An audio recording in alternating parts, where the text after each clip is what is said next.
right. Hello and good morning. So we have a few big items today, and we will be looking at first of all a bunch of local stories because there've been a few little municipal shakeups, a few little corruption stories, always connected to ongoing shenanigans as usual.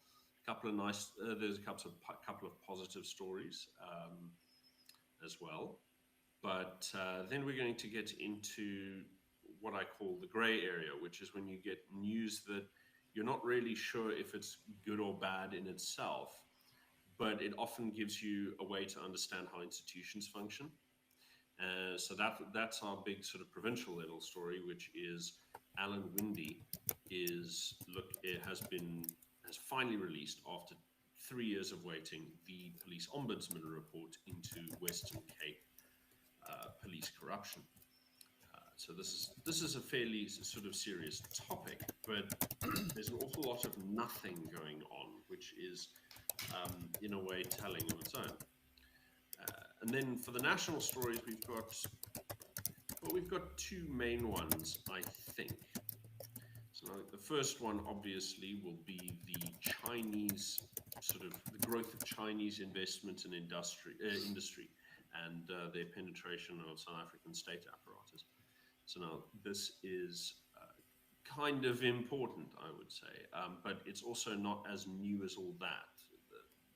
This has been going on since 2012, 2013-ish, and there have been some interesting little privileges that they've been granted there.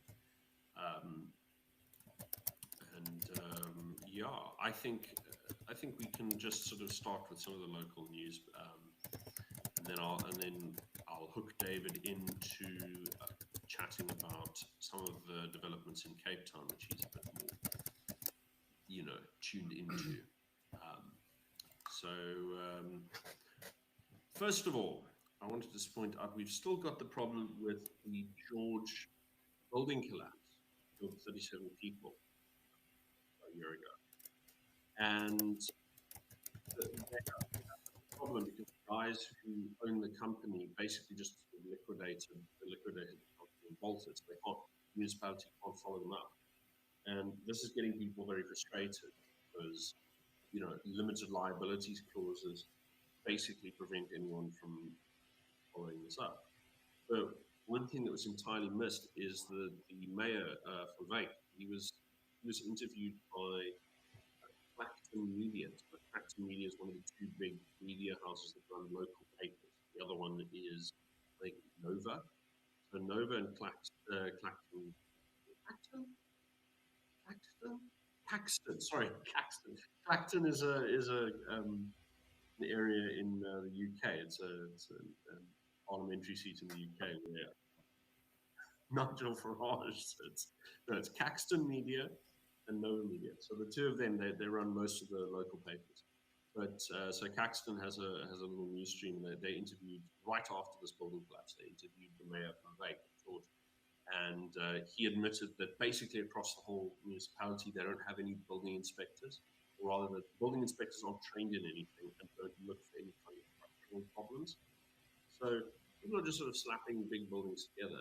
And I remember that right after this, Jordan Hill Lewis went on a crackdown, and there was a funny thing that happened because the first building that had been built in violation of first example that we found to go after was I think it was like a R2 million property out in Milnerton, and they went after them for having built despite violating regular procedure, which is quite common actually, as it turns out, even in DA areas.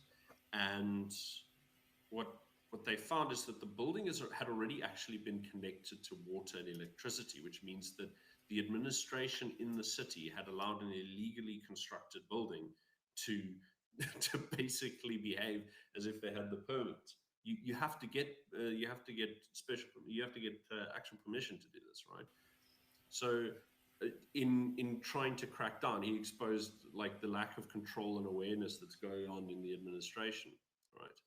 So I thought that was these are always interesting insights. I mean, people look at these stories, and if you pay attention to specific stories and you just sort of quietly follow them, you pick up on interesting little details that show you, okay, well, here's where the blind sides are, the blind spots in the administration are. Here's where they're sort of trying to get control of things and failing, or here's what this faction's agenda is, or whatever. And it's always about trying to maintain attention. So you don't have to follow everything, but when you do decide to follow a story, it's always useful to keep attention on it and keep checking up on it every couple of months because you learn a lot. So that's George. Remains to be seen what happens, but I don't think anything will happen. I think people are going to be very disappointed. I haven't seen any sign that the local municipalities are, chipping in with there. There's another sort of silly thing that's going on where the Treasury is busy trying to, do a bid review of a 69 million rand contract between Hitachi Energy and the City of Cape Town for, installation of power transformers. Now, this is quite necessary because if you're installing wind and solar, it's very stressful on the grid. You need much more grid capacity than if you're using steady cycle sources like coal or nuclear. And so they have to rapidly expand it. But the City of Cape Town doesn't often do bid reviews. So whether or not everything is really above board is hard to tell. But the Treasury is starting to poke around. So I'm not really sure what's going on there. They don't tend to look into what's going on in Cape Town either. So it might be that somebody in the party, because this is following questions in Parliament, it might be that someone in the party or linked to the ruling party wanted in on this deal, and instead a Japanese company gets it, and then someone's having sour grapes. Then we have Neisner. So Neisner has always got problems with corruption. We all remember what happened. Well, we all remember. Some of us who are obsessive will remember the story about Mike Hampton and how his life was progressively ruined for trying to expose illegal financing activities with the private company known as the Neisner Tourism Board from back in 2013, 2014. This organization later got wound up, and most of its members either parted into Action South Africa, the Democratic Alliance, or formed Wesgro, which is one of the biggest investment facilitators in the province and one of the big donor groups that is managed by Alan Winde. Because remember, the DA, and this we've learned from Brett Herron, who learn a lot from people who defect from the party. So Brett Herron has informed on a couple of interviews that the way the DA works at a high level is that you manage donors. So your job is like, you will manage this donor and make sure that they're happy and so on. And so Alan Winde, because he's got access to he comes from the Neisner, his rise relied on Eleanor Bowspies sort of getting away with various shenanigans and getting promoted to Parliament and so on. So yes, no, he's got his own little patronage network, and so that's why he survives despite being relatively unpopular in the DA, because he's a source of donations. But in Neisner at the moment, you've got this councillor called Susan Campbell, who's one of the longer-running anti-corruption campaigners, and she runs her own little party called the Neisner Independent Movement, and they've got a seat on the council. So she submitted a complaint of financial misconduct against the municipal manager, Lulamile Mapoloba, and this has angered both the DA and the ANC, strangely enough. So this is because 3 DA councillors, including the chief whip, broke caucus ranks to support the investigation. Now, the DA hate investigations. If they're forced to investigate due to public pressure, they'll usually encourage the person to resign before an investigation can continue, and they'll always be found another cushy job at another DA municipality, or if the corruption was bipartisan in an ANC municipality, or if it's really, really egregious and they really can't afford to have anyone look into it at all, they'll promote them to Parliament, like they did with Conrad Poole, Memory Boyson, and so on and so forth. So the alleged financial misconduct stems from contravening the MFMA, that's the Municipal Financial Management Act, in the management of a security tender awarded to De Petojo Trading on the 30th of August 2024.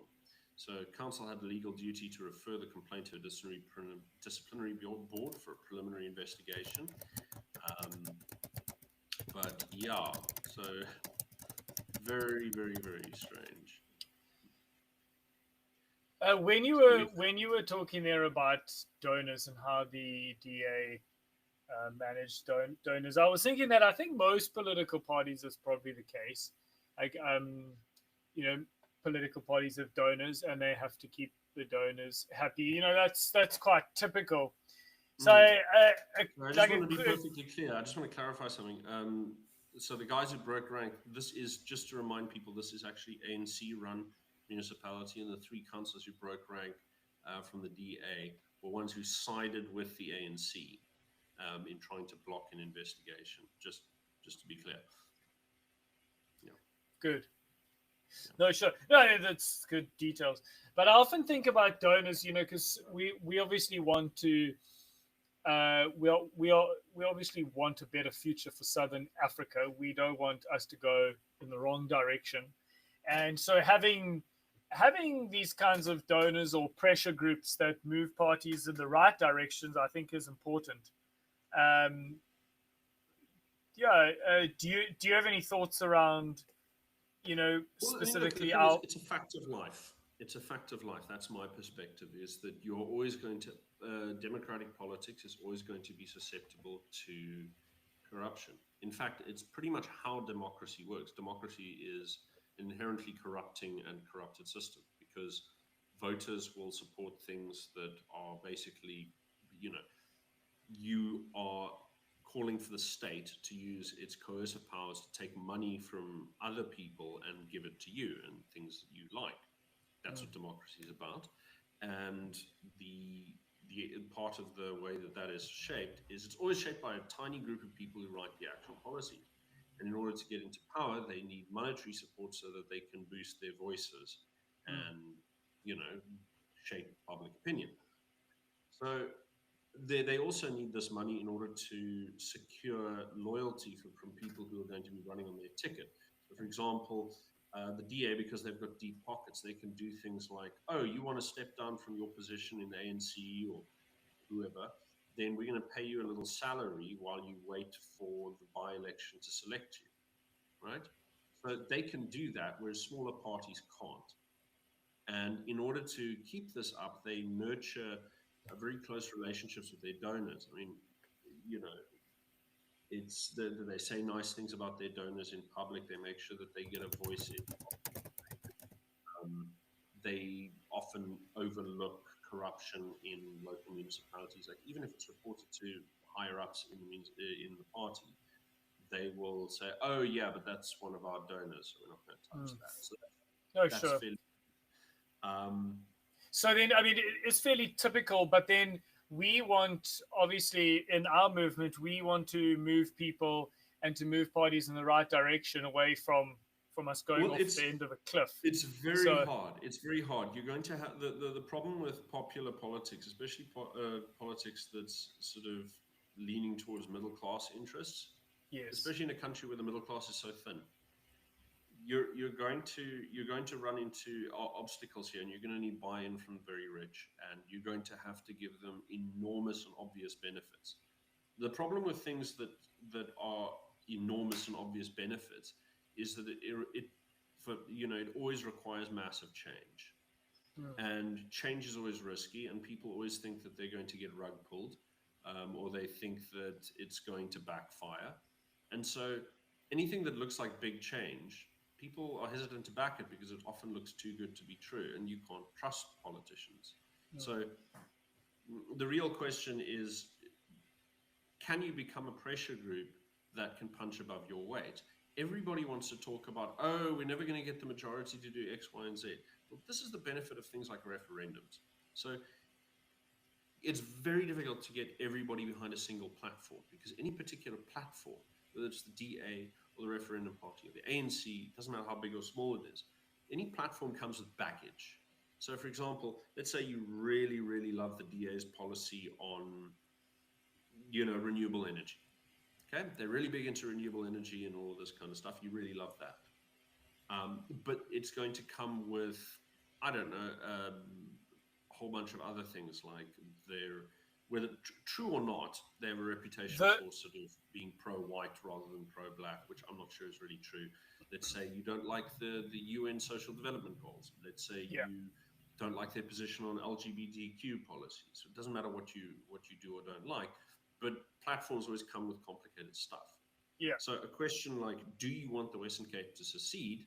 Well, you could get socialists who look at that and say, yeah, that's great, because we have a population who likes the redistribution of wealth. We can have that. Or you'll have a reactionary who looks at it and says, yeah, but we have a population that wants to bring back the death penalty. We could do that.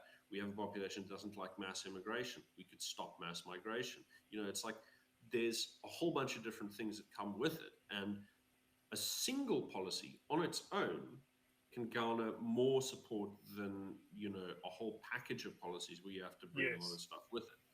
So becoming a pressure group that can facilitate a single policy delivery, you can have as much baggage as you like and form a core support that's going to back yes, you and use that as leverage. But let's say the Cape Independence movement, between the three parties that are on the ballot, the Freedom Front, the Referendum Party, and the Cape Independence Party.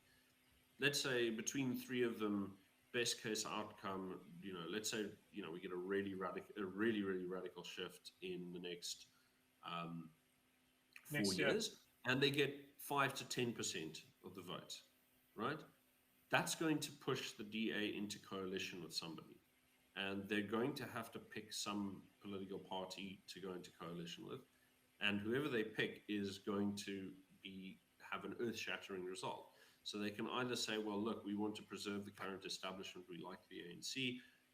They could either pick the ANC or they could pick the Good Party. Those seem like the most likely decisions for me. But if you get a big enough watch of the support, let's say you go up to 10%, right? Which it's not impossible. I would say that's kind of the upper limit of what we can get. That would force them into coalition with one of the parties and force them to at least hold a referendum. And I think it's a referendum that we can win. People might not like the voting in the Cape Independence Movement parties per se, but once you have a referendum and you're forced to undergo some kind of secession process, then the framing of that process becomes an enormously political event. You're going to have to sort of decide what you are going to include or not, and how you're going to have to manage public opinion, civil unrest, all kinds of things that are going to happen. But there are new struggles with every layer of motion. So, yeah, So it's all about leverage, and you don't have to have the entire population behind everything you do. You just need to have them no, behind sure, one thing you do and focus on that, yeah, and then get that going. But more quick local stuff, stuff that's not too deep. We have a outbreak of foot and mouth in Gouda, which has been confirmed. That's not lacquer, so it started but it spread all the way to the Free State. Well, it's rumored to have spread all the way to the Free State. People are not sure. They've had reports of cattle being sent to a farm up in Clockerland. Interesting little funny thing. Clockerland is a white guy's mispronunciation of the place's real name, which is Clockerwane, which for some reason has been forgotten. Except in the history books. I've driven past there, but I've never stopped long enough to ask any of the locals whether they where is still it? call it. It's Where? up in the Free State. But the Free State, there was just a funny thing that came out of this, because look, the foot and mouth disease outbreak starts here in the Western Cape because some muhu didn't follow protocol. But the Free State Agricultural Department, I just find this very funny. So they said, they advised farmers that it's very important to know that they are not allowed to stop vehicles on public roads on their own initiative. And this is like in the statement about like foot and mouth disease outbreak. So this is a state-controlled disease and it must be monitored and regulated by the Department of Agriculture and the police. However, we are aware of the shortage of manpower in both departments, but you mustn't get involved. And that's just like, it gives you such a comical picture of what's going on in the Free State. Where farmers are basically taking on rural like law, like administration policies. And the departments are saying, "I know we don't have enough people to stop you, but can you please stop?" Anyway, sorry, I just found that amusing. Yes. No, it's Yeah. very different out there compared to in the metropolis. Yeah. So we've last one. The last one is a couple of nice little ones. So we've got a new protected provincial nature reserve. So this one was interesting because there's this guy. So he called Anthony van Hoogstraten. I think he's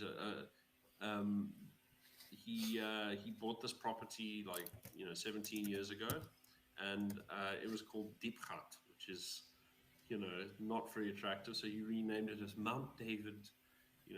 So it's now the Mount David Nature Reserve. But he saved a critically endangered local plant, some frogs, then a whole bunch of like bird life and rehbock and all kinds of stuff. So yeah, no, it's a very nice, cool thing. And then they got included under the Protected Areas Act by Cape Nature, which is nice. Cape Nature is a weird quasi-non-governmental organization that's run in part by like Anton Bradell and some other people. So it's like neither an NGO nor a government department, but something in between. And then Western Cape Summit Showcase. Okay. The Western Cape's doing another investment drive. That's something I'm going to look at separately because this is quite complicated, but it includes sort of there are a couple of little flags that are worth looking at, which is that they're throwing nearly 50 billion into green hydrogen in Saldanha Bay, which is just, I mean, it's a scam. It's if it weren't for it's basically a conduit for government subsidies from the EU and government subsidies from the South African taxpayer to go to something that, like, at the basic level of physics is a net drain of energy. It's just like it's a very, very stupid industry that only exists because of huge subsidies. But then they've also got this interesting thing where Valerie Pécresse, who's this very she's a sort of deep establishment center right character in France. I think she was a presidential candidate for a while. But she made an interesting comment. So she commended the Western Cape's targeted growth sectors because she said those align with those that had driven Paris's success. So no, okay, obviously that's stupid because Paris has a completely different economy. So what we need to develop is completely different from what they need to develop. True. But if we're developing the same sectors that are driving investment to the French, it means that there's a sector of companies that are already aligned and looking at investment over here. So we've designed, we're basically seeing that they've designed their investments to cater, their investment environment to cater to European investors, whether or not that actually suits the local economy. So they're using, state intervention to tailor make sort of a little boondoggle for European investors. Whether or not this is actually the best way to go about it, or whether this is going to create, unwise distortions in the market. Well, generally, and here's why I call the South African unethical political system. I do think it is unethical because everything is geared towards centralized decision making, and you see this here. It's like everything just moves in that direction, versus a much wiser choice, which is obviously local communities figuring out things for themselves. So here again, you're seeing these kind of crazy transatlantic, or not transatlantic, but these like global, this like thing where all countries need to act in a certain way. that align with certain goals, when actually what we need is totally different to what France needs. We are Yeah. totally different situation, but yet we get forced into this one size fits all scenario, which is it's very foolish. It's just it's not going to end well. Yeah, no, I look. I mean, it's not going to be catastrophic just yet, but you're wasting potential at the very least, Totally. and you're wasting people's money, and you're making life And sort of more time. complicated. Yeah.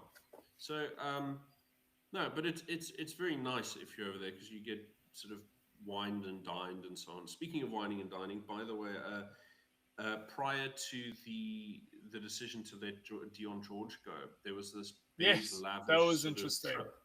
No, there was a very big lavish trip that a bunch of local farmers brought the DA leadership along to. So they got to Oh, go game hunting, they got fancy meals and accommodation, and there's all of these photos on social media. And I can't tell you who the farmers are because somebody I know who shared this with me said, look, I know a couple of these guys. I don't want to bounce back on them, but yeah, no. So they were. I'm not sure what is entirely involved, but there was a lot of schmoozing that went on, and I've seen some arguments. Um, in a couple of days, I want to run the numbers on this, but I had seen an argument from France Crenier, which is at least on the face of it somewhat credible, that Dion George was he was mishandling the regulations around hunting, canned hunting in particular, and also around fishing. But the specific way in which he was mishandling it sounds strange because he was restricting licenses to hunt. Um, and how much of an impact that has on the local economy is debatable.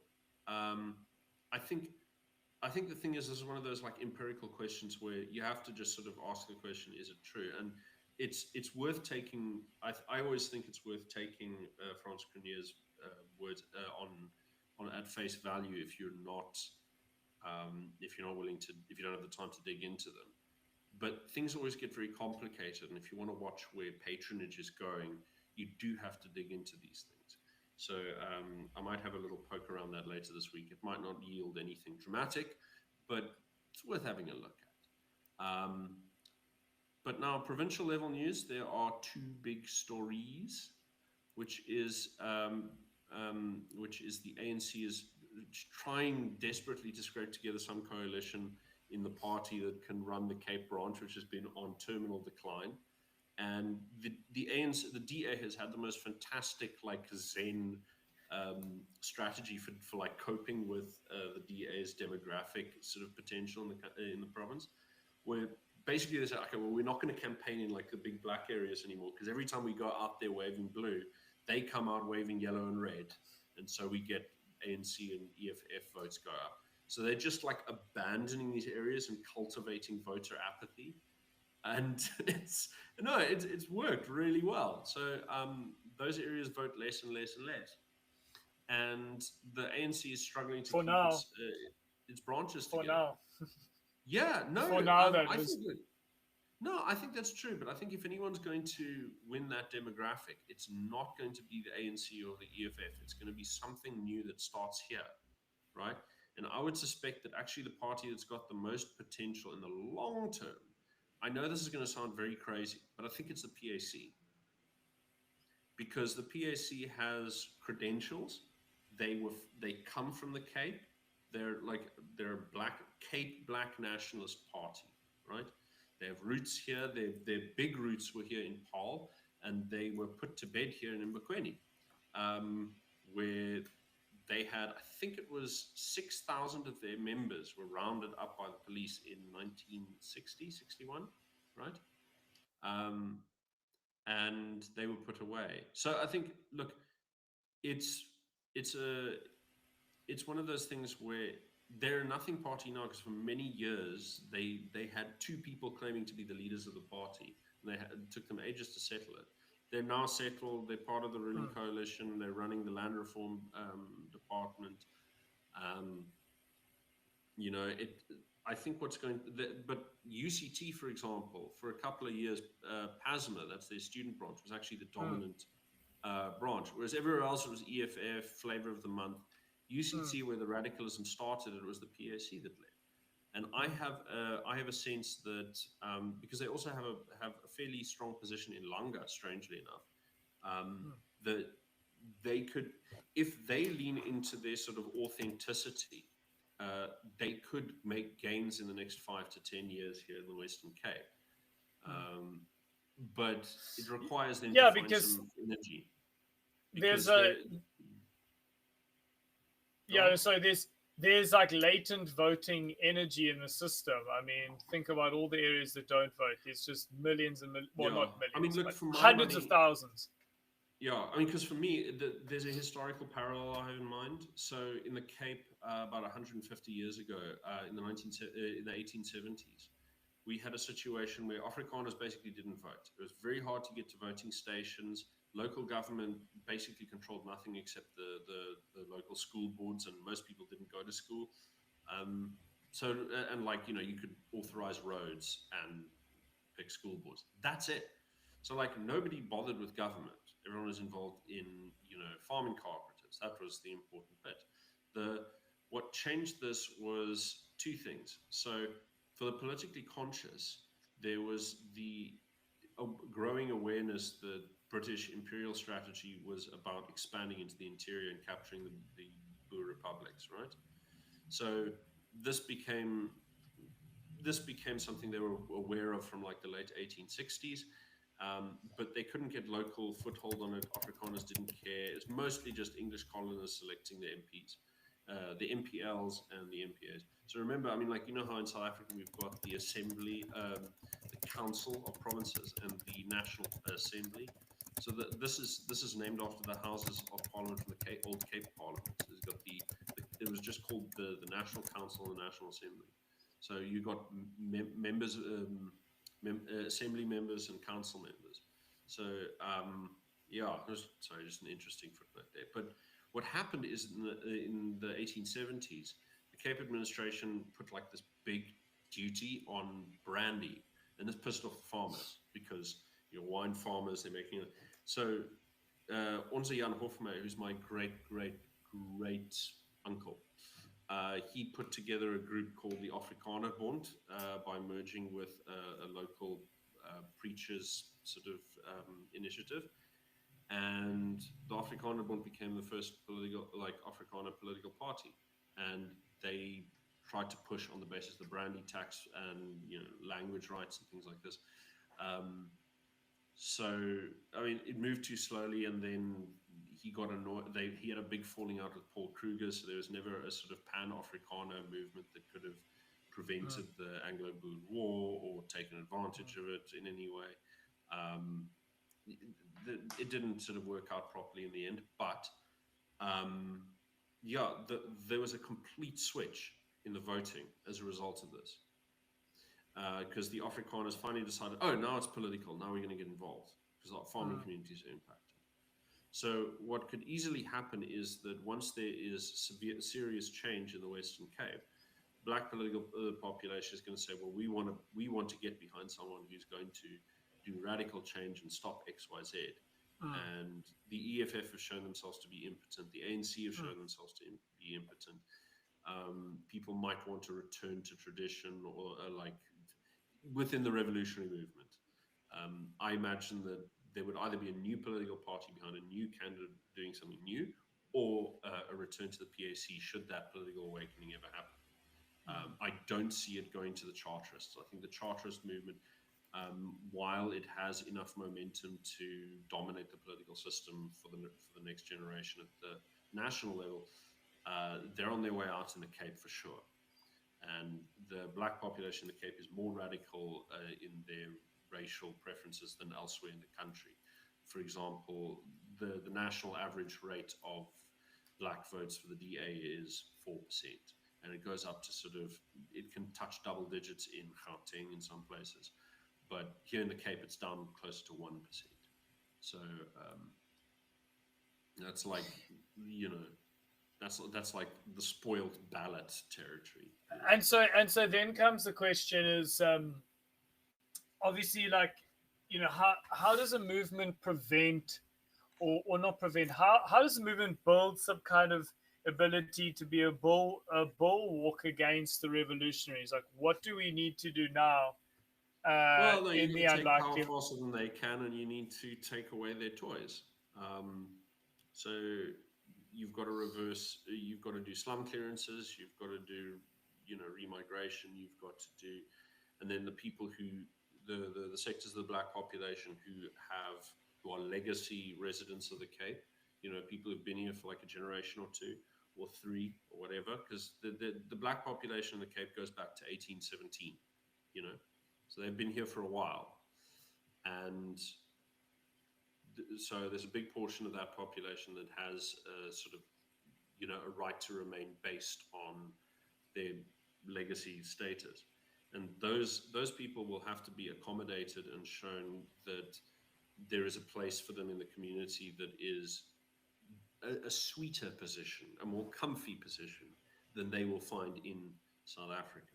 And this is generally, sort of speaking, my position on this matter. So newcomers of all kinds need to demonstrate that they are behaving in a way that's conducive to the interests of the legacy population, which they will later join if they behave themselves. What's no good is informal settlements, shack farming, organized crime, or sort of some of the more parasitic behaviors that you see from oligarchic, like the national level businesses. So there's a lot of things. There's a lot of things on all on sort of whether you're looking at the upper, middle, or lower class. There are a lot of areas where you have to sort of go, well, is this really, are they behaving in a way that is in the interests of the Cape, or are they behaving in a way that is extractive and degrading the general condition of society? And so these are the tests that you have to make. And I think particularly with migrants from immigrants, sorry, not migrants, because they're not internal migrants, they're external migrants, from Pakistan. Pakistan is and China are very, very, very big conduits for organized crime and so on. So an eye should be kept upon them. So that's sort of where I come from. I mean, I don't know. I mean, before we move on to dealing with what the Chinese have been up to, because that's another big story. Do you want to let me know? You want to just chat a bit briefly about our latest little video, which did kind of okay. Yes. It's Yeah, so I guess, there's sort of two angles to this. The one is densification, the other one is expropriation of land, but both are equally as destructive. So, yeah, let's just, I guess, a brief overview of the densification side. So, the integrated development plan is a 5-year plan that the city council approves every 5 years. And it's got as its chief agenda is to basically pack the city of Cape Town with as many people as they can.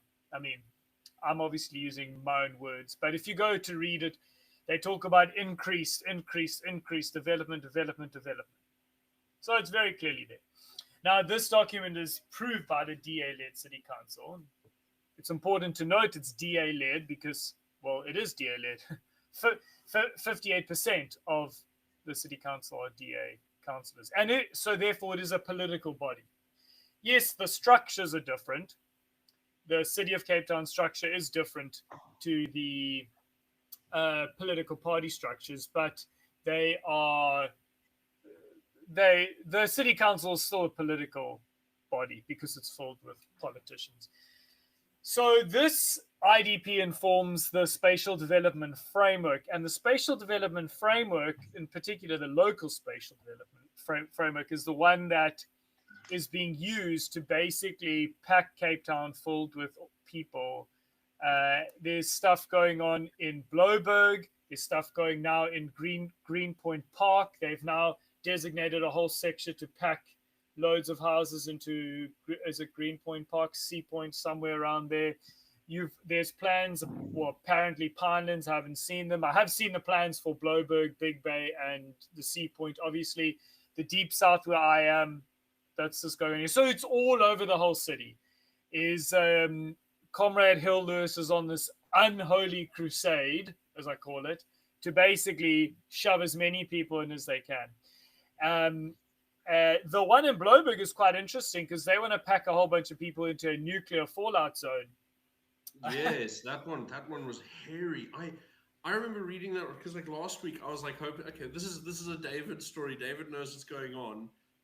Yeah. You know, he'll be on here to read it, and then obviously you had things come up, and then I just thought, okay, but I'll just read it on there, and I wasn't prepared for that. I thought this is one of the most insane things I've ever heard, because you need that exclusion zone in case something goes wrong with the. I mean, look, nuclear is relatively safe, but this is like you don't want to risk it. No, it's like it's a zero tolerance for risk sort of thing. Yeah. I mean, totally. That's why you've got a seatbelt in your car. I mean, you don't need it, but on the odd occasion you do. It's there. So that's why I call it unethical densification, and people must understand it is, because the consequences of packing people tightly into one area are massive long-term consequences. All the research tells us, and I'm actually busy putting to piece making this claim that is unethical. It's not just crime, it's all sorts. So it's a bad idea. But Hill Lewis is on this religious crusade, and anyways. So there's that. That's serious enough. But to add to the seriousness is what people are calling, what appears to be very clearly, based on what I'll tell you in a second, is coercive land expropriation of private property. So if I just talk about the one that's happening down here in the deep south, there's a whole group of, there's small holdings on this road called Lock Hill Road, which is on Komiki Road when you head towards Komiki. And in 2018, the city council tried to directly expropriate this land. And we've got evidence of this because it was recorded in the city minutes, and I have those. So it's very clear. They talk about this attempt to expropriate that land. The people that live there got together and formed an NPC to try to fight against this. And they basically said, no, we're not going to do this. So that pushed the city back. Now, if you go and try to directly expropriate land, that tells your intent, right? So if I come to your house and I say, I want to break into your house, there's an intent. Like, so there was the intent is very clearly to expropriate the land, because in 2018, that's what they tried to do. Yeah. So this whole talk that people have been throwing back to me, well, it's not yet approved. I say it's a moot point, because the intent is clearly there. Because in 2018, this is like what we are only allowed to do something. You're only allowed to act when it's too late. Basically, that's what they say. Yeah. But this is one of those things. I just realized from looking at there was a comment that the sound is quite bad, and I have now gone back and noticed that the wrong microphone is selected. And is my microphone okay? Yeah, yours is fine. It's mine that's being terrible. But no, So it's very clearly the intent, and I mean they've I don't understand how crazy people have to be to still say, well, you're fear mongering. I've had that over the past month. Multiple people say I'm fear mongering, or I'm spreading misinformation, or it's not yet approved. I don't understand how you can jump to that in your head. In the policy documents. In the policy documents. In 2018, they actually tried to do it. That shows intent. It's like I had Emil Langenhoven comment on the thing, and he was very pissed off. But I'm sorry, I don't have a lot of patience for that. I mean, unless they can somehow undo what they did 7 years ago, and drop what they're doing now, I don't see. No, I don't sort of believe them. You can't believe. I've spoken to a local councillor here who's quite a big dog. I'm not going to mention names, but quite a big dog. I had a direct engagement on WhatsApp. She didn't answer my questions. She refused. She did not answer my questions. She just kept saying it's not approved. Like, what kind of a brain do you have that you can't even answer my questions? So it tells you, unfortunately, and let me just make this clear. I voted DA for 15 years. I'm not going to vote them next year. I'm definitely going to vote for another party. But I did for 15 years. But internally, the DA has no mechanism internally to correct itself. It does not have any mechanism. And I'm telling you, it does not.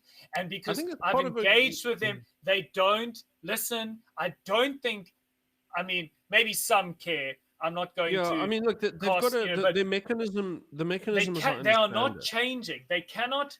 There's no feedback. It's just, we're right, you're wrong. No, that's correct. And then, but this is why you have to. I mean, like, there've been a couple of moments where we've influenced things. I mean, I remember doing the big story on Memory Boyson a year ago. One of my contacts sort of said that as a result of me pointing out that Anton Bradell has been covering, basically doing nothing about corruption that he's known about for more than a decade, he apparently got a call from the Hawks saying, "Excuse me, but why aren't you doing anything?" So the past year and a half or whatever it's been since I wrote that article, apparently he's had to take local corruption slightly more seriously, which it's a positive. Yes. And then, of course, we've got Stellenbosch, which, if we hadn't leaked that video, we'd be, they wouldn't have done anything. And it looks to me like they're trying to wind up that whole sort of network in Stellenbosch. But they're also replacing someone who's got a key interest in exactly the same network of projects to replace the current mayor. So remains to be seen. It's just a lot of stuff to dig into, and I mean, like, I get stressed. I get stressed out doing it because the thing is, the people who are implicated in the corruption there, and the sort of cartel-like behavior you see in the area, a lot of the people who are implicated are very, very powerful, and it was stressful enough for me to deal with the lawsuit that we had to deal with from that Chinese billionaire regarding the takeover of the African Internet Registry. That was stressful enough, and it's quite another thing when you've got interested parties who have stakes at a national level, who know the legal system, who know legal fraternities. If you tread on their toes and you're not absolutely watertight. So I've been sort of keeping that one on the back burner, working it very slowly because it's just Stellenbosch is bananas. Yeah. So the message I keep sending to people is, so I was involved with student politics at the University of Cape Town. I was there when Comrade Hill Lewis was there. Actually, he was the leader of the DA Society. I wasn't part of the DA Society, but I was there involved with things. Is the one thing that politicians will actually take serious is votes, or some way in which they are hearing the message that we are not going to vote for you. And so this is why I keep saying to people at this late stage, when it comes to unethical densification and what certainly appears to be, based on the intent, expropriation of private property, you have to send a vote signal. So you need to message your council and say, I will not vote for you next year because of what you're doing. You just send it. You can do that. I have sent them emails. I've sent them WhatsApp. I'm not going to vote for you. So if even 1,000 people do that, they will start to hear. I'm telling you, they will hear, because politicians love votes. Yeah, no, that's true. But it's, I think the question is whether it impacts votes more broadly, which is why I try to focus on three different stories. There's the destruction of the CBD, the evictions of the coloured farmers in Eersterivier, and obviously Fishhoek. And like everybody loves Fishhoek. if you want to wreck Fishhook, you're like touching people on their studio, you know. So I think I think it could have some legs. Just to clarify, it's Ocean View, Lochel, Noordhoek, and Fishhook. They are. Yeah, But yes, it's a it's weird the whole little, valley. yeah, but I mean, what's interesting is when you look at that spatial development plan and you see the little directional arrows where they're going, okay, well, we want to push the Masiphumelele into the regular settlements. I'm like, oh wow, this is just it kind of looks like an old fashioned like battle movement map, like you're moving troops around. But yeah, it's a little worrying. Well, just to pull people back in their memory, do you remember in 2010 what happened in 2010 is Zille and the DA-led city council tried to move people off Hangbach in Hout Bay, and there was massive backlash from the community. From my memory, 2 weeks over a 2-week battle where the community were throwing stones at the police vehicles, and the city council eventually backed off. So, and that Hangbach community is still there. So remember, shuffling people around is a feature of South Africa. Look, I mean, I don't have a problem with people removing illegal settlements.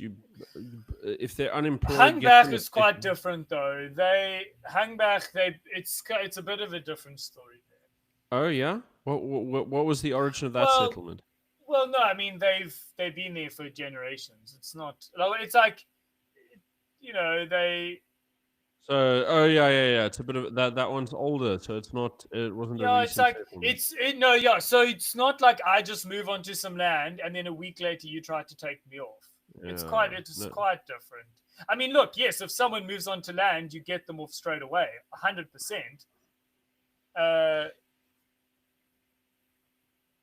Yeah, no, it's look. I mean, I've noticed that there are a couple of cases where you look at them where they will try and clear people off if there's a lucrative development coming. Yes, but if it's a basic question of enforcing law and order and protecting land, even if it's private land, they're not very responsive at all. No. So I mean, again, there's this, you know. It's a very sort of blinkered thing. It's like they're only looking at their own projects and they're not really worried about the big picture. It's just KPIs, you know, look at what's in front of you. Very donkey slog sort of approach. But I want to move on. Oh, sorry. There was actually one interesting thing. Can I tell you? Haven't told. There's been one interesting event that happened just afterwards. So there's a plot of land next to Glenken Heights. So the other so if you go over over Elsie's Peak. Elsie's Peak is the one mountain on the one side of Fishhook. You go over that. There's a suburb called Glenken Heights. Now next to that, there's a big area of land called Earth 60. So it's a big area, and it's privately owned by the Gordon Missionary Society, and they actually own a lot of land in this area. Well, they have just now contracted that to the Table Mountain National Parks for them to take care of it. But it's quite. I mean, I obviously don't have exact evidence of this, but I think it's a little bit more. It's a little bit more than just coincidental, because now no development can happen on that land because now it's essentially part of Table Mountain National Park. So there. So if you look, so zoom in to the Glenken Heights, which is. Let me make it a bit bigger. Why? Okay, yeah. Let's look at there. So Earth 60 is a plot of land to the left of Glenken Heights. Put there. It's that like large triangle there. That's basically Earth 60.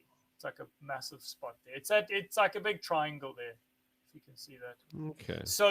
So that's privately owned, and they've just given it in perpetuity to Table Mountain National Park. But what that does, that now means there can be no development there. But if they hadn't done that, the city council obviously is now hunting for land to build more housing, low-cost housing, and gap housing, all these. So they're hunting this whole area now for lots of land, and that land was I assume there was perhaps some murmurings around them taking that that land. But now that it's part of Table Mountain National Park, it's, for the moment, it's out of the question. So I just thought that was an interesting event that happened. It's also notable that when you're looking at the development over here with by Masiphumelele, where's it gone? Where is it gone? It's over to the left. here. Yes, there. Flipping Lock Hill. Here we go. Go down, yeah. So over here, I mean, the way that they prevented the highway from being developed was they went after the Western leopard toad. It's a key wetland. But I mean, the thing is, I think that's let me switch back to normal as. There we go. That's more normal. The way that the way that the sort of wealthier residents sort of fought it is they went for environment, which it's not a bad way of going about it, because I mean the reason that they're displacing these people in the first place is from back in 2018, before they had the 10,000 on the list. The first displacement is motivated by wanting to build a highway. So you just say you can't build the highway, you got to make another plan. And I mean, by the way, I think a highway would be a foolish decision. I don't think a highway is a good thing. I think that I don't support the highway.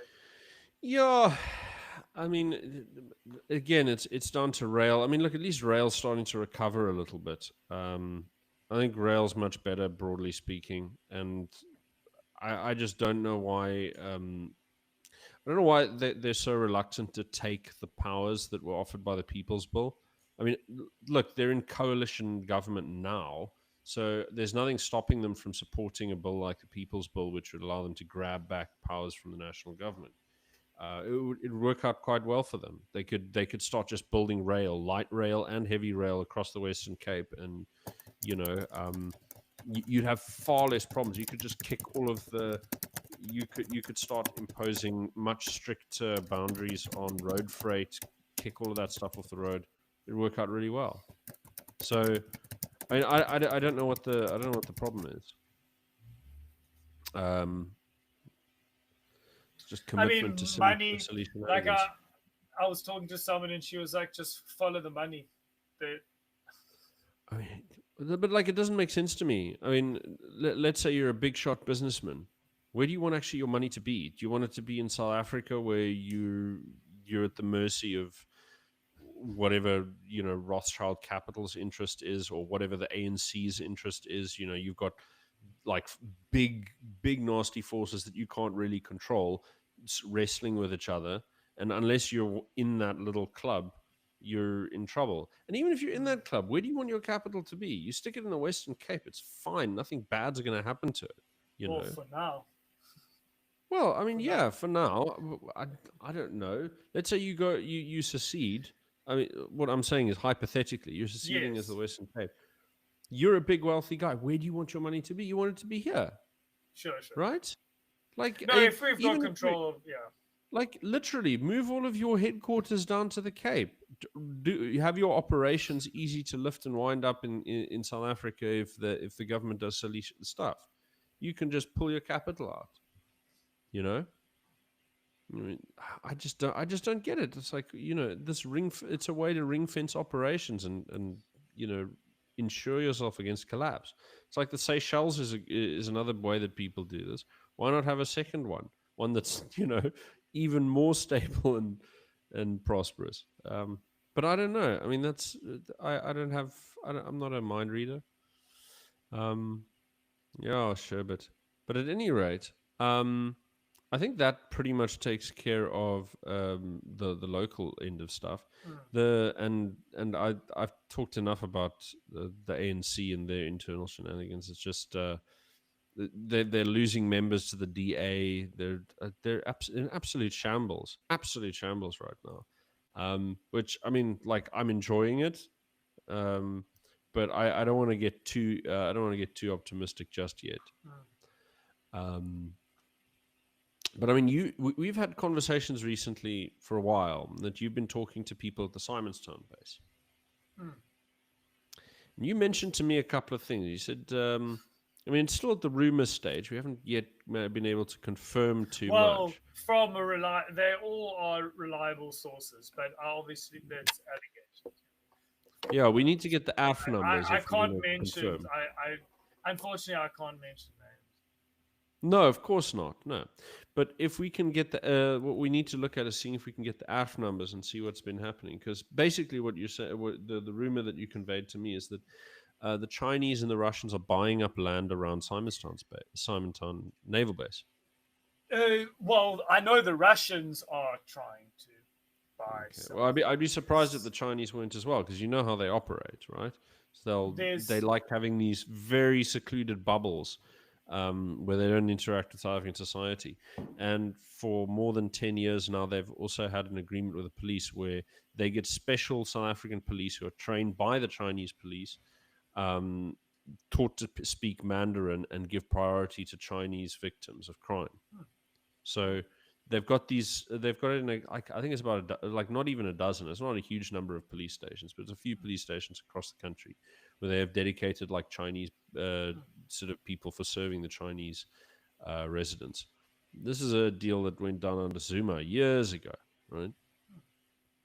And I think, yeah, yeah. So yeah. yeah, so there's basically a spot here where the Russians are trying to buy a spot here, but the problem is that the deeds office is really badly managed, and so it's just slow in it being processed.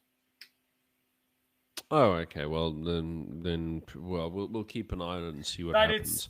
yeah, and yeah, so they are here and active in some ways and have been for some time. I mean, we remember the Lady R. She docked for a few days in, when was it, 2022 or 23? The Lady R was here, that Russian ship, and then people made jokes about shields and assegais being sent up to Ukraine. Uh, Yeah, but no, yeah, so Shane, those so buggers, she was those there. buggers are up in Ukraine. It's there's always some shenanigans. It's always like about a dozen or 2 dozen people who catch flack for it whenever the ANC gets involved overseas. Um, whether it's the MK branch of the ANC or not. I look at the stuff that's been going on in Congo, and it's just dismal. Um, I don't think we're going to. I don't think we're going to get any public admissions to what's been going on, but it's pretty clear that there was a quid pro quo between Standard Bank and the Chamber of Mines and South Africa in exchange for sending troops to go and fight the Rwandans in the Kivu province. I mean, Rwanda has come back, doubling its size. It now runs an area that's like more than twice the size of Iran, official Rwanda. Yeah, sure, but I mean, Um, I don't know. I have no idea. Like, again, what brain these people have that they think they can take on the Rwandan army. I mean, they probably they're probably at the moment the best army in Africa. Yeah, the They Angolans are worried about them. I mean, it's I like, mean, the Rwandan and army then is hardcore. I mean, the it's not SANDF just made. that. I mean, I mean, how on earth but did they think the SANDF today? I mean, maybe 50 years ago, but the SANDF today will just be eaten for breakfast by the Rwandans. yeah, I think, but I mean, for me, it's that South Africa Oh, just keeps picking losing battles. We barely managed to get our desired outcomes from our invasion into Lesotho in 1998, and there were some humiliating defeats, like the hillbillies on horseback. You know what the Lesotho like typical Lesotho yes, hillbilly looks like, yes, with yes, yes. the Yeah, balaclava and the blanket and the yes, shotgun. It's yeah, there's a style, and yeah. like them chasing off guys in RG32s and stuff. Oh, It's just like, come what on, is it? it was a fiasco. If yeah, and Oh uh, man. and then of course you've got the Central African Republic, which Jacob Zuma sent a bunch of people. 13 came back in body bags, and they backed the wrong side of the conflict, where they go there, and the revolution comes and knocks out the government, like it does every decade, like clockwork in South Africa. And Zuma loses his mining interests, and everyone has to go home. And I mean, it's just very sad watching all of this stuff go down. And now getting involved in Ukraine. Mm, Um, mm, mm. Not saying they got involved on the wrong side, wrong side necessarily. I mean, it still looks like Russia might, be doing okay, holding their ground. They're still sort of pulling that war of attrition, but you don't want to be in that battlefield. It's an absolute No, meat grinder. What are they doing there? It's not. It's like not your fight, my bro. no, no. Like, what is the point? Mm. Yeah. No, Anyway, sure. but going back to China, Yes. because China. So we had there was a recent the recent news was that so we had the Chinese government funding R500 million refurbishment of the De Brugge Ministry military mobilization center near Bloemfontein, right? So obviously people are worried, like, ooh, Sino-South African defense corporations, and everyone's saying, talking about embedding proprietary Chinese technology, but they're idiots because like no one has mentioned what they're doing with Stellenbosch University. So Stellenbosch University has this project that they've been doing for a private military linked quantum satellite connection with Beijing, which is, I think, now the longest distance quantum satellite link in the world. Wow. It's, I mean, it's clearly very impressive, and like kudos to all of the little Afrikaners beavering away to facilitate their new colonial overlords. But it is basically a secure backdoor comms between Pretoria's infrastructure and Beijing's. So Fascinating. I don't think it's all that much to celebrate about. Uh, I mean, these things fly under the radar, if you'll pardon the pun, for a lot of people, because you have to be looking really closely. A lot of people don't know that South Africa sends a lot of we send a lot of our civil servants and ANC party members to China to learn from how they run their state-owned enterprises, to get sort of political training. And we've also got a political training camp here in South Africa that's run by the Chinese government that ANC members go to. Um, we've got a special economic zone up in Limpopo where we've paid for all of the infrastructure, but with our tax money, and the Chinese just extract all the value and send it overseas. We've got a special economic zone in Atlantis where So would Hisense you is a big say? factory. So would you say that, like, in some ways, um, I mean, it's not just the civil service, but um, there is an attempt to almost uh, perhaps subvert other countries, so like use it like China is active here, and Yeah, they but are busy trying to train people in how to subvert, perhaps you could say. no, the you're looking at it wrong. I mean, you've got to understand, they don't have that sort of like subversive whatever. That's actually a Western left wing sort of tradition. The Chinese don't subvert; they build partnerships. They're a very different approach. So they draw you in. You are now our junior partner, and there's a mutual benefit over here. But now you are locked in, and you will play by the rules. A very Yes. different approach. And so there's a lot of action. It's heavy industry, it's telecoms, and it's military and police. So for years now, there've been military inspections by Chinese officials in the South African military. So uh, yeah, So it's a form of colonization, but not in the same way that. it's it's not as direct as that. I mean, you got to remember, a lot of countries have been colonized by the United States, and so this is not unusual. So, like, most of Sure. Europe is still militarily occupied, and they're forced to make very, very large concessions to American economic interests, including self sabotage in some cases. Like, on behalf of American interests in Ukraine, Germany's had to essentially destroy their entire manufacturing base. Um, So there are a lot of nasty things that happen in great power politics, and I don't like the Chinese. I prefer the Americans on balance, but we shouldn't go into this, sort of blithely. There's this belief that a lot of people have that, oh, one side or the other is like got your interests at heart and is going to be your buddy. No, they've got their own interests, and they're big, big, powerful guys that you don't push around. You've got to have a Yes. serious approach to it. So more of this is more about a gradual move that the South Africa is making away from the West and towards the Eastern Alliance. So Yeah, sure. uh, yeah, that's sort of generally what I'm trying to sketch out here. So there's a lot of concessions that are being made to Chinese industry. There's a lot of increased cooperation, Yes. intelligence, and so on. There's a lot more, naval patrols and military exercises and things that they do jointly with the Chinese and Russians and now Iran in the last couple of years. But I think actually the most significant one is actually in steel. So I mean, you've got to remember that. So there's there's about 1 million Chinese nationals in the continent on a whole, right? So it's not a huge amount. They're not going to ever be a demographic issue. That's not. I mean, that's not really what goes on. So but what they do is they will build the infrastructure that they put in place with foreign imported labor, right? And it'll usually be people, human trafficking, people from Malawi or wherever, plus a lot of their own people and some people from like Southeast Asia and so on.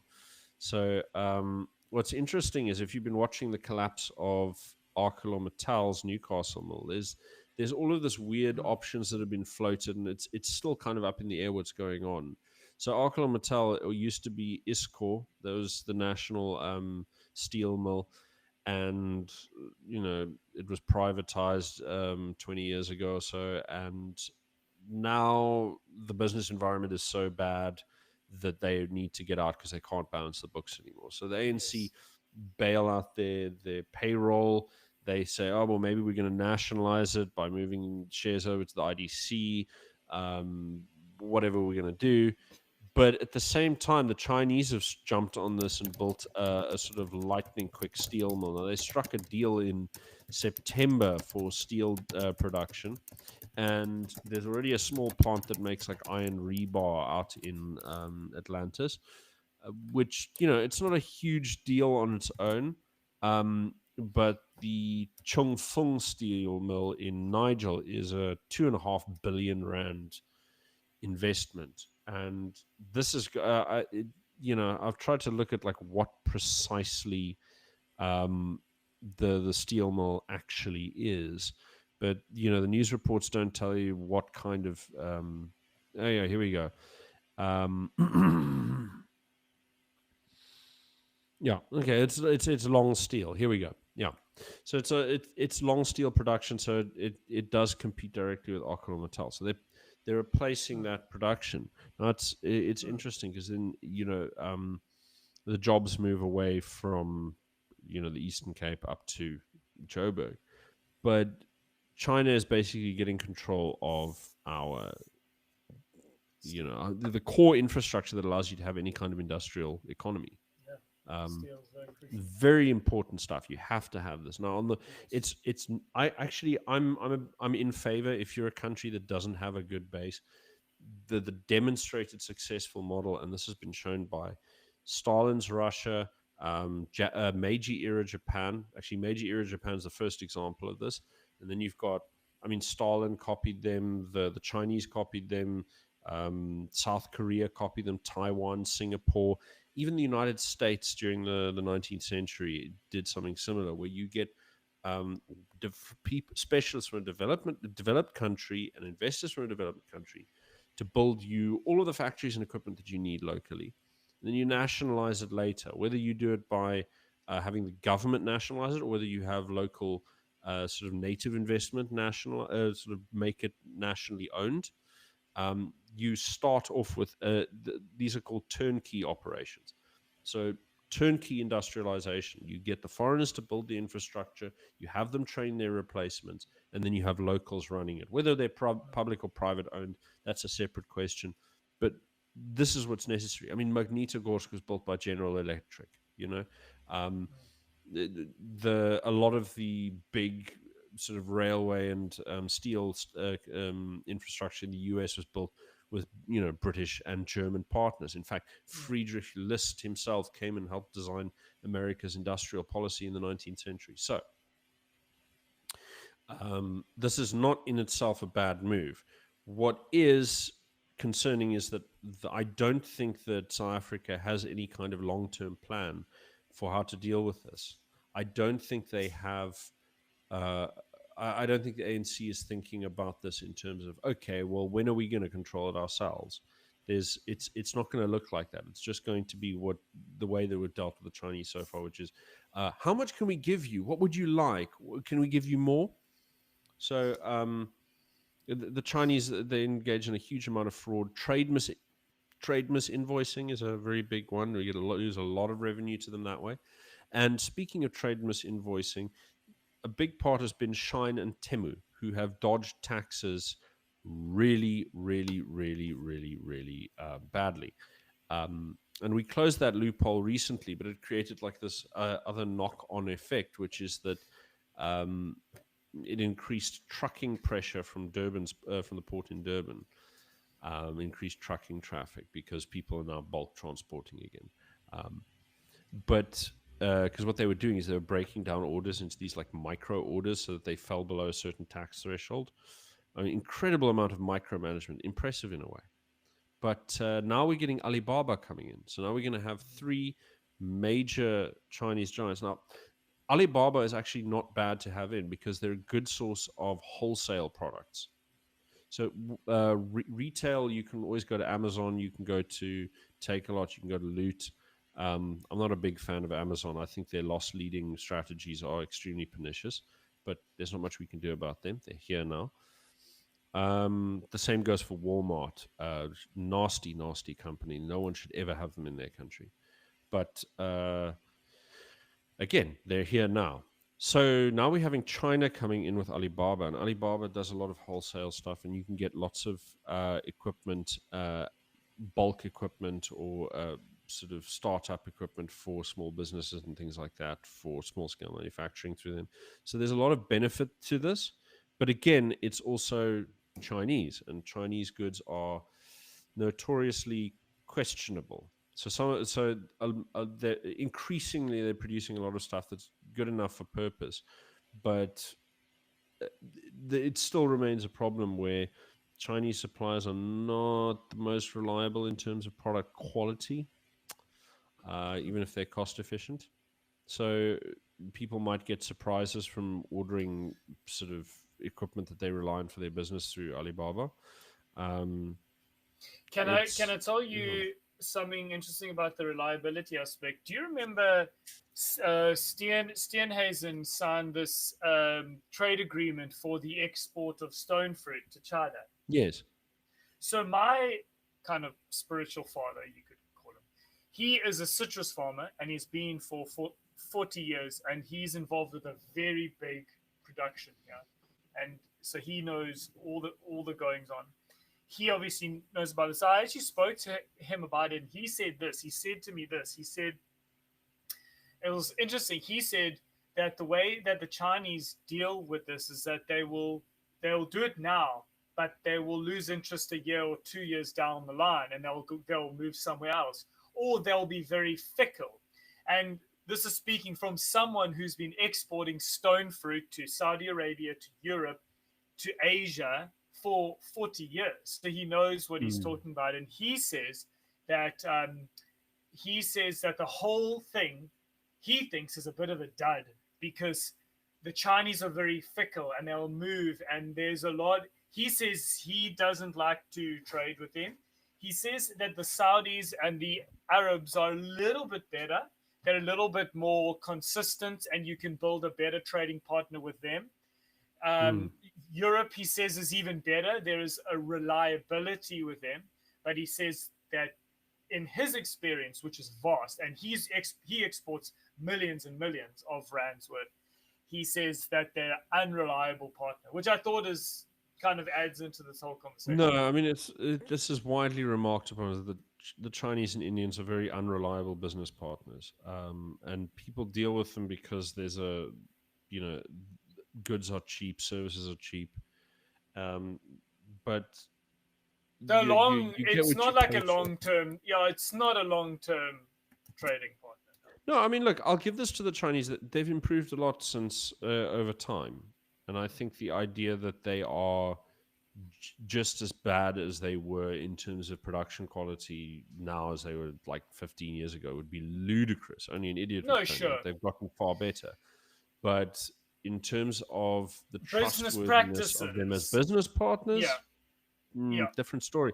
I mean, one of my friends in the Netherlands who worked for a Chinese company for a while in China, and he remarked that one of the practices that he would run into is that the boss would skim off your paycheck and then encourage you to make it up, like it blatantly into your face, and then be like, yeah, well, just take a laptop from the company or whatever, like this kind of stuff. And it's like normal, nobody complains. And I thought, like, you know, what in what world is this kind of stuff like? Because China, like, pretending it's not like hasn't got extremely advanced sectors of their economy would be, you know, let's not be silly, but like that kind of business culture is bananas. You know, that like even in like that's not even African country levels. Like there's a like, do you know what I mean? Yeah, Like yeah. bananas, but. You know, No, they sure. managed to get stuff done, but I mean, can you imagine the inefficiency? I mean, no, but I mean, look, I would be worried about their increasing influence as much as I worry about America getting a deeper influence. I mean, it's foreign Sure. influence is Yeah. I don't like it. I mean, there's always good foreign partnerships and they're bad foreign partnerships, and I don't see that this as being a good one, just because of how it's structured, just because of the patterns of behavior. You know, trade misinvoicing, very big. You know, problems with fraud, problems with. I mean, you know, you hear from insiders in companies here in South Africa that they encourage their accountants to pursue fraudulent means of paying taxes and so on. And you just think, well, okay, I understand SARS is a bit scary sometimes, but you know, like, don't do that. No, but let's move on to something. The headline story quickly before we shut off, which is Western Cape Provincial Police Ombudsman, and their reports has been recently released. Now, people have been badgering Alan Windy for years to release this because he's had this since 2022, right? Now, hold on. When was Charles Kinnear assassinated again? It was 21? Was it? No, it's 2020. Yeah, it was 2020. So, I mean, Charles Kinnear, if you remember, was head of the anti-gang squad. And he was taken out after he started looking into connections between the gangs and crime intelligence. Now, those connections had been well known for decades, for a decade. In 2011, Jacob Zuma struck a deal with the Cape gangs, with his then new police commissioner, Becky Cele. They struck a deal to basically protect these gangs from consequence in exchange for votes and for making the place ungovernable and so on. And this has largely remained in place, and they've been recently clearing out a few of the figures involved. But the way in which it's been gone about is they've avoided actually pointing any fingers or allowing anyone to face direct consequences unless they're fairly low down on the totem pole. Like, no one's looked at Becky Cele, no one's looked at Jacob Zuma, no one's looked into the fellows who are involved, who are in charge of Western Cape crime intelligence at the time. And the ombudsman's report is apparently useless. Now, we're going to see it in a couple of days in full, but members of the provincial parliament have read it. And I mean, we had Brett Heron had a look at this, and he released a short statement before a few days ago, before the weekend, and he says I'm just going to read out his statement in full. He says the only reason that Western Cape Premier Alan Winde had for withholding the report that he requested from the Western Cape Police Ombudsman was that it exposed how absolutely toothless the whole exercise was. He's absolutely correct. Brett Heron, 100% on the money. He says the Premier's story that he kept the report under wraps because the matter was sub judice and lives could be in danger is just sensationalism. It's not backed up by the report released today, which contains nothing that wasn't already in the public domain. Having sought to capitalize on remarks by a judge, by a gang infiltration of senior ranks in the police, and take the opportunity to be seen to be doing something about crime, Premier Winde is left holding an empty packet. Seeking to spare himself the embarrassment of making a grand pronouncement that would fizzle into nothing, he kept his report in his drawer for 3 years. The remarks made by Judge Tulare in the bail application of the two accused persons in 2022, which prompted the Premier to request an investigation by the Ombudsman, mirror the alleged collusion between police and criminals presently in the spotlight in the Matlanga Commission. So the Commission's terms of reference are sufficiently broad to demand that it look into the reasons for Judge Tulare believing gangsters had infiltrated the police in the Western Cape and why the police and IPID have not investigated the matter. They've done nothing, right? This is the thing, is he says like this is hand waving, time wasting nonsense, which the Western Cape DA are very good at. So it's perception management. And again, if you want someone who actually understands the DA and is a critic of them, Brett Heron is a great, great source. Now, okay, again, he's a left winger, but it doesn't matter. He knows what he's talking about when it comes to the DA. It's also why he's got his finger on the pulse for so many local affairs. Again, just a fantastic character to follow. He's foolish with the way he approaches policies, and he in a lot of ways. But there are very few better sources for tracking what's going on, in the political sphere.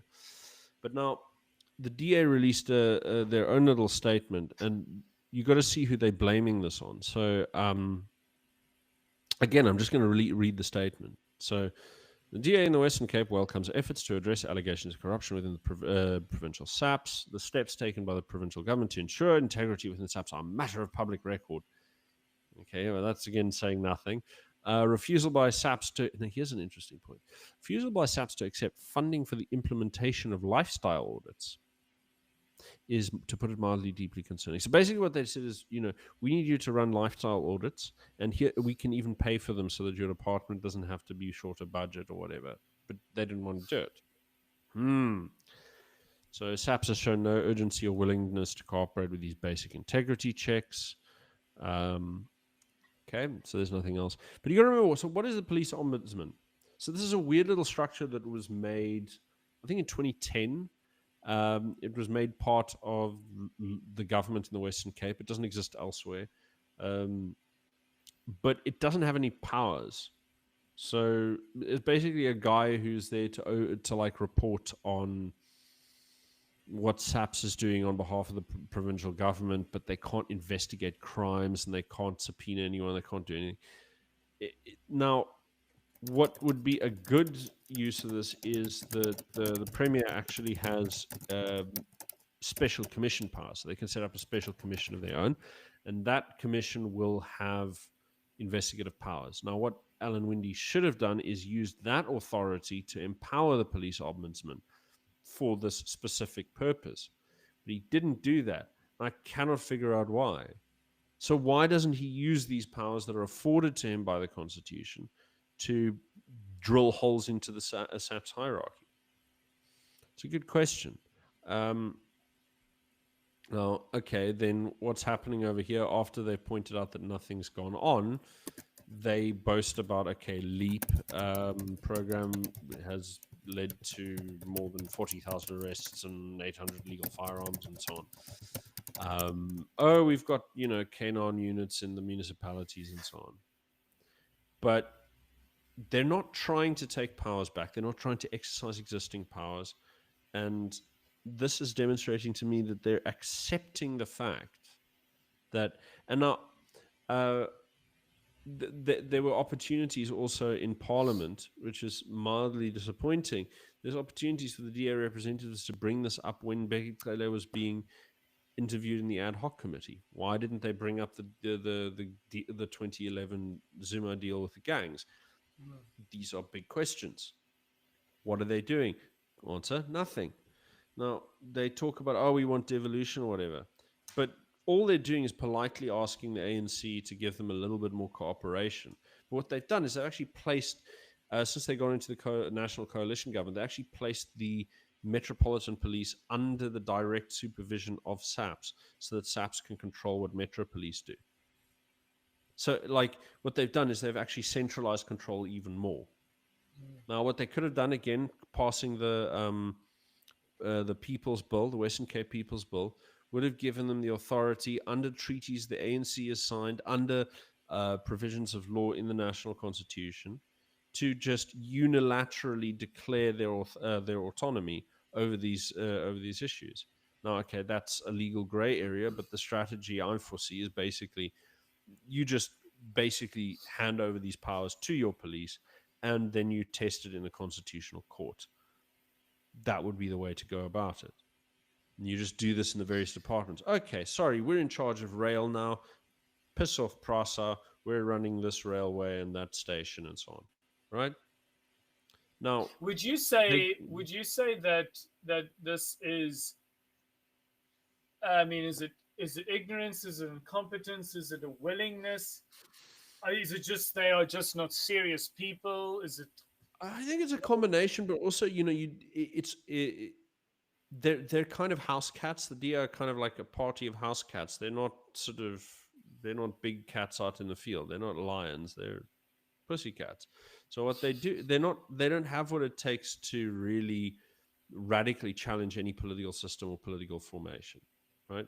They can bully those who are smaller than them, but they can't do much about the ANC. Even though the ANC is as weak and scattered as they are, this is really the moment for seizing the day and going, I mean, forget secession for a minute. Like, there's like so much low-hanging fruit. They could really screw with the ANC at so many levels. They could refuse all of the policies that the ANC put into all of the departments they have in cabinet and say, no, we're writing our own policies. Okay, that's the deal. You give us those departments, we're going to run them how we see fit. They write their own policies, like their alternative to BEE, and all that it is just it's more. No, but that's that's not what I'm talking about. That's not what I'm talking about. It's just the same nonsense. No, because it's worse than that. Because what they do is, like, in the departments, you have the ability to shape like policy, right? You can shape policy frameworks. They refuse to do even like change a comma in the ANC's policies that they inherited in those departments. And what you're talking about with the alternative to BEE, what they're doing is this is what Windy did, right? He does something that's impotent in order to show that they're doing something. So the DA have pitched, I think, 50 or so since they've been in Parliament. They've pitched about 50 private members' bills in Parliament, which they know are never, ever, ever going to pass because the Charterist Party, ANC, EFF, MK, have 2/3 of the legislature. So they're never going to get anything done. But it says, look at us. We are going to save the country. Look at what we... But it's completely empty. And then they have like lawyers' fees for drafting this that run into the millions. So there's people who make money off this kind of stuff. But it's an absolute waste of time. You're supposed to use Parliament to... If you don't have the power to, dictate... where have you gone? Your camera gone off. But if you don't have the power to dictate the nature of legislation, then what you're dealing with is, well, a place where you can grandstand, and this is what the EFF has always understood: is that it's a theatre. If you don't have the power to make decisions over what legislature gets passed, you vote no to stuff you don't like. You vote yes to stuff you do like, sure, but that's all you can do. But then you make a scene out of Parliament. You make drama in Parliament. You attract attention. Now, if you do it childishly, it kind of loses its shine, and that's why the EFF is, again, they've lost their shine a bit. But the DA have always had opportunities to bash the ANC in ways that mean something, but they choose to do it impotently and half-heartedly and in a sort of cuddly, cringe, sort of Ned Flandersy sort of way. And they have so much more opportunity around the country to cause problems. If you're negotiating with the ANC, you've got to grab them by the testicles, and they have their testicles are within reach here in the Western Cape. You can you'll say, oh, you want the Expropriation Act? That's great. We're going to expropriate all national government departments here in the Western Cape, or we're going to expropriate ministers' houses. You just test the law by breaking it. I think impotence is a very good description of the DA. Even locally here, they're just. I mean this in a respectful way, but there's just this weakness to them that it's like, I don't understand it. I just don't think that they're serious about the sort of reforms that we need. That's why we all need to vote for another party that is serious about the reforms. Yeah, I mean, look, everyone goes on about, oh, we have a rule of law and we don't have one rule for one people and one for another. But like a third of the country lives... That's complete nonsense, dude. It's complete nonsense. I mean, aside from the racial discrimination, let's just look at it purely administratively. Oh, it's total nonsense. You've got a third of the population that live in traditionally governed areas. They don't have elected representatives in the same way that the rest of us do. And they don't have the same land tenure. They don't have the same legal system. It's like you've got this completely strange hybridized system in South Africa where everyone gets some kind of exception somewhere, right? But when racial minorities want to have little exceptions made for them in the same way, we get told that we're evil. And all I'm saying is, listen, let's make accommodations. We live in a pluralistic society. Let's have a pluralistic system at the very least. That's like this most moderate, common sense way of going about it. And say, listen, we don't all want the same thing. Can we create exceptions in the system so that not everyone has to be ground under the same wheel? We make this for traditionally governed areas. We can make it for cities. Let's say one city, they have a completely different economy, they have a different political culture. Let them have a little bit more autonomy. And I would say that, and here's, unfortunately, we inherited a perverse moral system which says because your ancestors were Afrikaans and English, you're not going to get it, and if you try to do it, you're evil and bad, right? So we have but I mean, it's like we shouldn't be asking for too much. Too much. Yeah. Here's the thing: is that most people buy into this perverse moral framework, and so they're okay with just that going along that line. But my argument is actually, we have actually the moral responsibility to pursue a better system where there are exceptions for not just one group, where there are exceptions for all group. And you might but it's not even about a group basis. It can also be for like, okay, well, look, there's an area that needs a different economic approach, or whatever. South Africa is a really complicated area and very region. So, I mean, look, my thing is, and that's the moral thing that we should pursue. Yeah, but it's Simonier politics. It's this whole thing of people obsessed with unity, but everyone disagrees over what that unity is supposed to look like. And I sort of think, well, there's another way of settling the debate. You just, just don't force everyone to be doing exactly the same thing all the time. Let people do their own thing to some degree, And actually, it's right and it's good that whichever group it is pursues their way that will suit their area or community. So we have a responsibility to actually move in those directions, and we must do it. Yeah, look, part of the problem is that there's a lot of taboo around this because the second you're talking about different people going their own way, I mean, there's this sort of thing like, oh no, this is like separate development and whatever. And like separate development was like this very firm thing where you involved like The state. segregating territories and things. It was just very harsh. But there's a more reasonable position, which is you just like you have devolved government capacity. Yes. And I mean, people still move freely throughout the country and live more or less where they want to within sort of economic constraints and so on. But you've got to have the ability for local communities to like just look after their own stuff and their own interests Yes. without having to constantly look over their shoulders.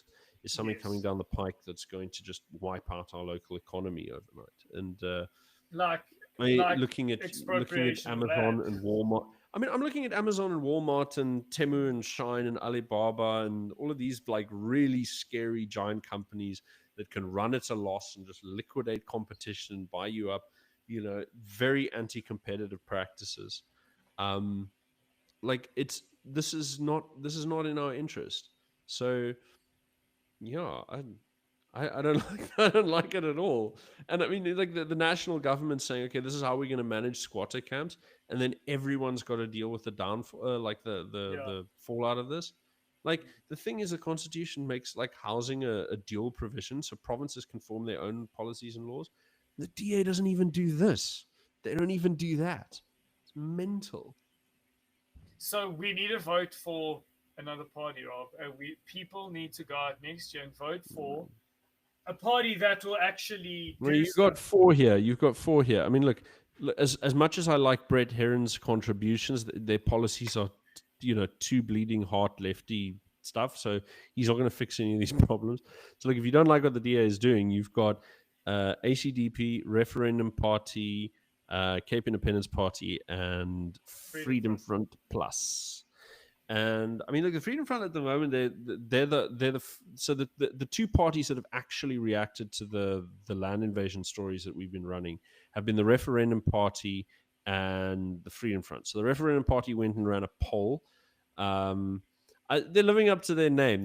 They're checking the pulse and like, do people want this? Yes or no? So that was in the video that we did day before yesterday, and yeah, no, resounding rejection of the city's plans, which is great. And the Fridays from Plus, they're looking at. I got a text from Peter Jans from Vieren about what they're looking at with it was like ARF 1117 and Yeah, that's contact in Bloberg. Fishhook and yeah, Oh that's no, the Bloberg sorry. one. Wait, is that Is one that the Bloberg one? I've looked at so many of these ALF numbers.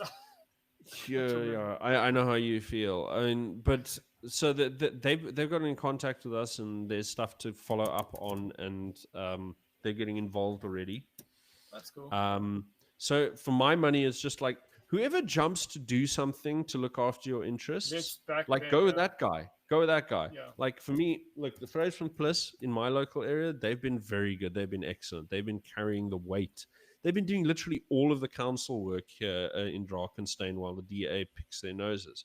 And guys like Stefan Landsberg and Eugene. I mean, it's Eugene Stapelberg, and these guys, they've been pulling their weight, and it's the DA do bugger all, and then they just sort of take stuff handed down to them by municipal management. And go, oh yeah, I suppose that would be okay. But the DA do have excellent PR. Hey, fantastic. It's remarkable. I heard, by the way, apparently Jordan Hill Lewis's lady, whose name escapes me, I wrote it down somewhere and I can't his remember. wife? No, his PR agent. Oh. Yeah, his PR agent was. That's interesting. She's an EFF supporter apparently. Oh, nice, lovely. Yeah, like they've been running this show together for years. But I mean, one of the things that I would have pissed me off if I was working under him is what happens is, and you'll see this often. Like you'll get a guy who's I can't remember the fellow's name. I don't think it's Emil Langenhoven. It's there's another young coloured gent who's got a sort of rather Dutch sounding name. Who's he was in the environmental. He's looking after the environmental stuff.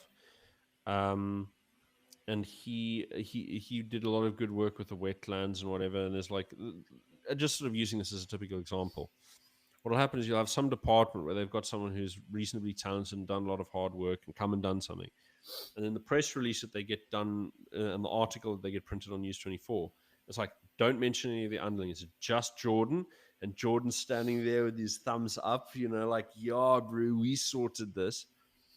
And I would get sort of slightly tired with having my thunder stolen if I was working for him, because I mean, if you even pay attention for 5 minutes, there's guys who are breaking their back, and Jordan, like, he's very gracious and they're like, oh, and I give a speech, thanks guys, he really. But whenever it comes time for press releases, it's the man on top who carries all the. And I mean, I understand it, Yeah, dude, and I was actually thinking to myself, I wonder if they're pushing. I wonder if they're pushing so hard to take the land down here and build the housing here, and just so that Comrade Hill Lewis can then come over the mountain and get a photo shoot. Do you know in South Africa, is it like if you can, in like the UK, right? You can like throw an egg at a politician and it's kind of okay. Do you reckon that like if he came over here, like, do we have such protections where we can do such things? Yeah. Well, I mean, it depends how thin-skinned they are. I mean, because if you can throw an egg at a politician, you can throw a brick at them. Yeah, sure. And people are very concerned about this. We have a rowdy population. Our population are rowdy. I think that'd be one way of putting them. Or just a wee rowdy 70,000 murders, whatever. Yeah. No, it would be very concerning. I think from just like a security standpoint, people wouldn't like that, and they might take it seriously. No, sure, but it's man, dude, I could just imagine him. No. Like the thing is, he'll take it in his stride. I think. Look, I'm not gonna cast any aspersions into his character, but the way he comes across to me is a little bit self-righteous, if I'm honest. And this is someone like, I'm not perfect. He's very glib because the people who are challenging him in Parliament tend to be stupid. I mean, in council tend to be very stupid. So I mean, like, you listen to the kind of criticisms he gets in council when you tune in, and you're like, he's playing against he's playing chess with pigeons. I mean, you can just he just bats them away. That's a mixed metaphor. That's not I'm saying he's in the ring with children basically, and he's a bright guy and he knows his policies and he knows his talking points, hammers them home. And then when he gets a bit of dirt on someone who's been criticizing him, he airs it immediately, So he's very, very, he's very robust and he's very tranquil. You never see him rattled very often. No. So, no, he enjoys it. I think he enjoys this whole business. I mean, he's been in Parliament, So Cape Town City Council is like child's play. What is interesting with him is, from what I know, he went straight from UCT DOSO. So he's a career politician, from what I know. I don't think the guy's ever worked an actual proper job ever in his life, in the sense of real world. I wouldn't say that. I mean, look, what he's doing is not easy. From what I know. I think the thing is, look, we overlook the fact that, managing these kind of big organizations is not easy. He wouldn't be allowed to be in charge of Cape Town like he is unless he had talent. He's been groomed from early on to be leadership. So that they're like different streams. Unofficially, there are different streams in the DA. You've got your normal guys who enter the party and run the local branches and what have you. And then what you have is the career stream. So career stream are picked from university, talent pool, youth. They're given positions in as ward councillors or something in mayoral committees or whatever, and they're trained up. so that they train. Okay, this is how you run this. These are the laws you got to know. It actually matters that they know what they're doing. The DA can't Sure. run their stuff like the DA. I mean, like the ANC. Mm. So, yeah, so they do actually train people up. They do worry about competency and so on, but there is a two-track thing. And by grooming people from very young, they make sure they've got loyal, talented elite that they can rely on, right? Of course, the elite circulation is actually still very low. So people who were picked in the early 90s are still up there, and even if they're not in the party right now, they come back as consultants, they come back as negotiators. So like Ryan Coetzee, he left the party in 2011, but whenever they have to deal with like a new, restructuring, he pops back into the picture. Nick Cleland as well keeps coming back and designing all of the policies for the Western Cape, lockdown, day zero, all of that kind of stuff. That's Nick Cleland. So you have these guys who are like, okay, they're talented and they're ideologically pure. So they get recalled back to they keep getting recalled back. And then you've got the old bigwigs where you've got like Tony Leon, Helen Ziller, whatever. They just stay there. They don't go anywhere and they like keep a cap on it. And when she goes, Someone there's else going will to be a come in. big shakeup. There's going to be a lot of new faces. Yeah, there'll be a succession plan, a succession plan. It's gonna be all of the lefties and Fabian sort of types. So you're gonna have the big names are going to be Schreiber, Jordan Hill Lewis, Chris Papas. Those are your big names for the next generation. And yeah, there doesn't seem to be any room for anyone who's even like a basic bitch capital, liberal sort of free market guy. There's no room for that anymore. And non-racialism is out as well. So, like all of the people they've got picked are all sort of, technocratic control, hyper leftism. So, for example, Papas is very, very big on, pro-black sort of cultural stuff, and Jordan Hill is very big on the wealth redistribution side, and Leon Schreiber is a very sort of big technocrat guy. So you've got a lot of these different perspectives that boil down to the next generation of the party is going to be very left wing. Which means there is a space for another opposition bloc, an opposition to the DA, that we can vote for and that we can get behind. Yeah, but it requires people actually understanding how the party works. I mean, like people know how the ANC works or doesn't work, rather well enough that they're just going to go, okay, we're not voting for them, and the whole minority bloc in South Africa just doesn't vote for them. But we have this big thing occupying the space called the DA, and there's a big risk in going this, and I think let's not dismiss what is said by DA leaders, that when you do split the minority bloc, you run into problems, right? It becomes difficult to form a coalition. It becomes difficult to be stable. It becomes difficult because now you're going to fight. So now you're going to have an internal fight about what you mean, what your position in this country is. What does it mean to be a minority, and how should you participate? And basically, what the question that is being raised now is, are we going to assert ourselves and say, no, we will not be abused? Because now the abuse is going to get worse and worse and worse as time goes on. Because right now it's like just abuse about against tolerable. minorities, you mean? Yeah, but let's be frank here. At the moment, it's just about tolerable for the bulk of the minority population. We go like, it's horrible, but like we don't want to break the system just yet. But the point is going to come where we're going to need to be able to make decisions freely, and that requires pushing back, right? And so we're going to say, okay, we push back, say, okay, don't do this, don't do that. You're going to have an assertive voice for minorities. But the DA don't want to do that. They want cohesion and unity. They are for Simonier politics, not for sort of like devolution and negotiation and things like this, right? So these competing visions, centralization or decentralization, this is going to be a big question going forward.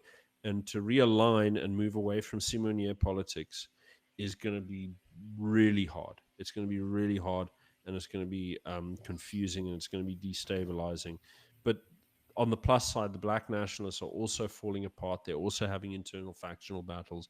They're also facing the potential collapse of all three of their major parties for various reasons. And so we may end up in a situation where we've got a very weak DA and a very weak ANC holding on to the center at national government in the next electoral round, both of whom have had big bites taken out of them from their respective radical flanks. And they'll hold on to power, but they will be well aware that they are commonly regarded as a sort of rump of an old system that needs to die. The question then is whether an alternative vision can be presented. And I think the only two provinces that can offer this position are KZN and the Western Cape. And in the interior in the country, there's a whole new model that has to arise, and that vision has to be provided by Solidarity because there's no one else who can do it. So between the Afrikaners, the Zulus, and the Cape, those are the people who are going to decide the future of the country by action or inaction, because inaction gets us more of the same: decline, technocratic governance, corrupt public-private partnerships, racial discrimination, and degradation of local communities. That's what the status quo gets you.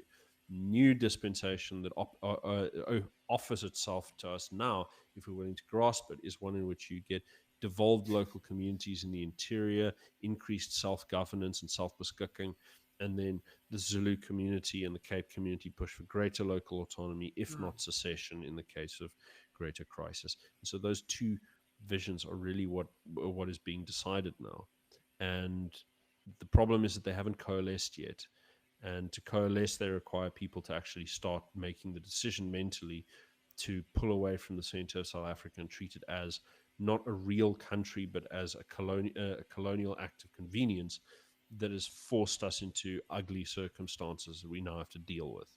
So leaving behind the sort of unicorn myths that have been sold to us since 1900 and, move back into the real world, Well, with that excellent conclusion, I think we're probably done. But that was a great little monologue there. I like that. All right. Good chit chat, guys. We're gonna we'll see you next week. But this week still we're gonna have two little interviews that'll be really fun. I'm going to do an interview with Leo Barnes, who's going to help break down all of the industrial policy and economic policy and the employment and unemployment. Nice nerdy shit for all of you guys. And then also we're going to have a nice deep dive with a friend of mine who's got an absolutely encyclopedic knowledge of Afrikaner political thought. We're going to go into the Groep van 63 and the story behind Solidarity and the development of, alternative visions. I mean, because the Afrikaners, they've got their own political landscape, and left and right don't define them quite like they define the rest of us. So that's going to be very interesting. Anyways, have a good day. Have a great week. And don't get expropriated.